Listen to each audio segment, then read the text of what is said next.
La 3e année d'Osée, fils d'Éla, roi d'Israël, Ézéchias, fils d'Achaz, roi de Juda, monta sur le trône.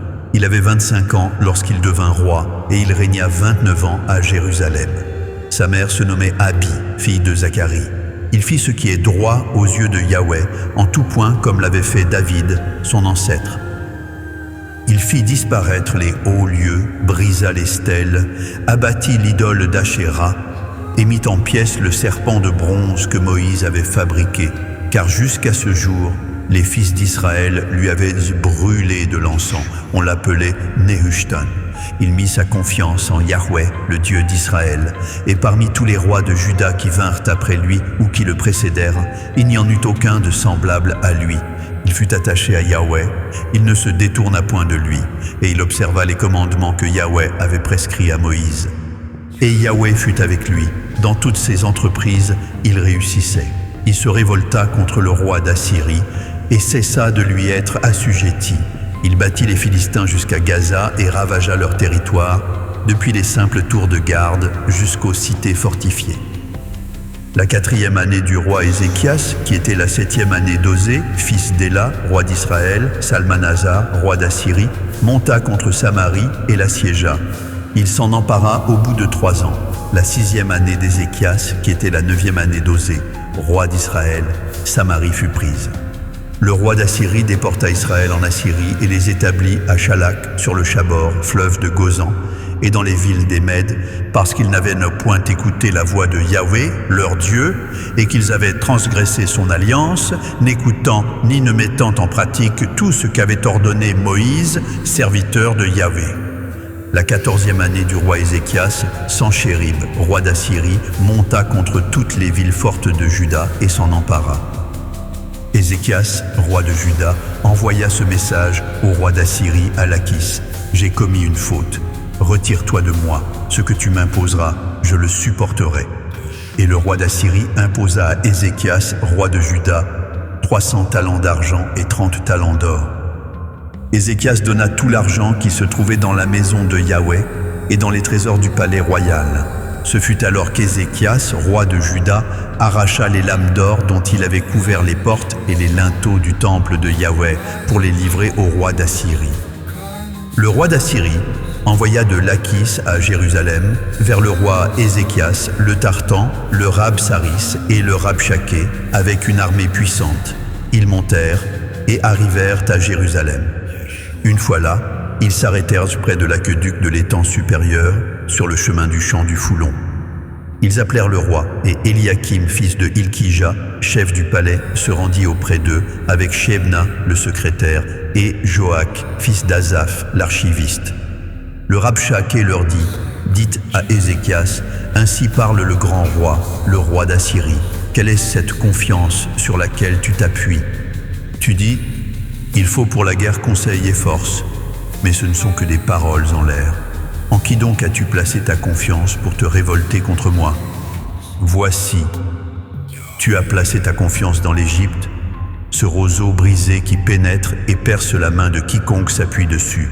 Tel est Pharaon, roi d'Égypte, pour tous ceux qui se confient en lui.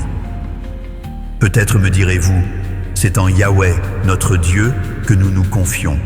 Mais n'est-ce pas lui dont Ézéchias a fait disparaître les hauts lieux et les autels, en disant à Juda et à Jérusalem, « Vous vous prosternerez devant cet autel à Jérusalem ?» Maintenant, passe un accord avec mon maître, le roi d'Assyrie. Je te donnerai 2000 chevaux, si tu peux fournir des cavaliers pour les monter. Comment repousserais-tu un seul chef d'entre les moindres serviteurs de mon maître? Tu mets ta confiance dans l'Égypte pour obtenir des chars et des cavaliers. D'ailleurs, est-ce sans la volonté de Yahweh que je suis monté contre ce lieu pour le détruire? Yahweh lui-même m'a dit, monte contre ce pays et détruis-le. Éliakim, fils de Hilkija, Shebna et Joach, dirent au Rabchaké, parle, je te prie, à tes serviteurs en araméen, car nous le comprenons. Et ne nous parle pas en judéen aux oreilles du peuple qui est sur la muraille. Le Rabchaké leur répondit, « Est-ce à ton maître et à toi que mon maître m'a envoyé dire ces paroles? N'est-ce pas à ces hommes assis sur la muraille condamnés à manger leurs excréments et à boire leur urine avec vous ?» Alors le Rabshakeh s'avança et cria à haute voix en judéen: « Écoutez la parole du grand roi, du roi d'Assyrie. Ainsi parle le roi, qu'Ézéchias ne vous abuse point, car il ne pourra vous délivrer de ma main. Qu'Ézéchias ne vous incite point à vous confier en Yahweh, en disant: Yahweh nous délivrera, et cette ville ne sera pas livrée entre les mains du roi d'Assyrie. N'écoutez point Ézéchias, car ainsi parle le roi d'Assyrie. Faites la paix avec moi, rendez-vous à moi, et chacun de vous mangera le fruit de sa vigne et de son figuier, et chacun boira l'eau de sa citerne, jusqu'à ce que je vienne et que je vous emmène dans un pays semblable au vôtre, un pays de blé et de vin, un pays de pain et de vigne, un pays d'oliviers, d'huile et de miel. Ainsi vous vivrez et ne mourrez point. N'écoutez donc point Ézéchias, car il vous séduirait en disant: Yahweh nous délivrera. Les dieux des nations ont-ils jamais délivré leur pays de la main du roi d'Assyrie? Où sont les dieux de Hamath et d'Arpad? Où sont les dieux de Sepharvaïm, de Héna et d'Ivva?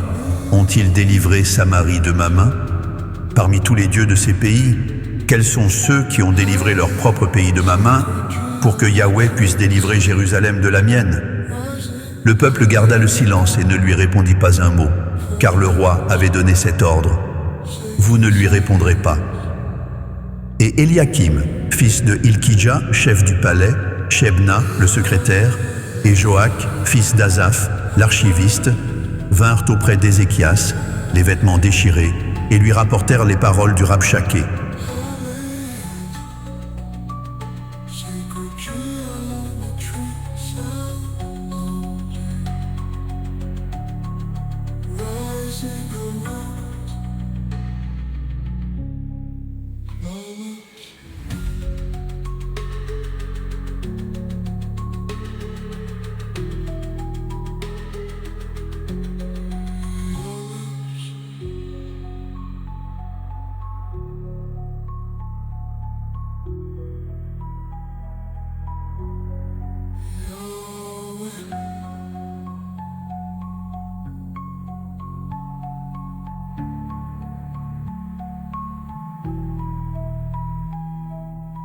Yeah.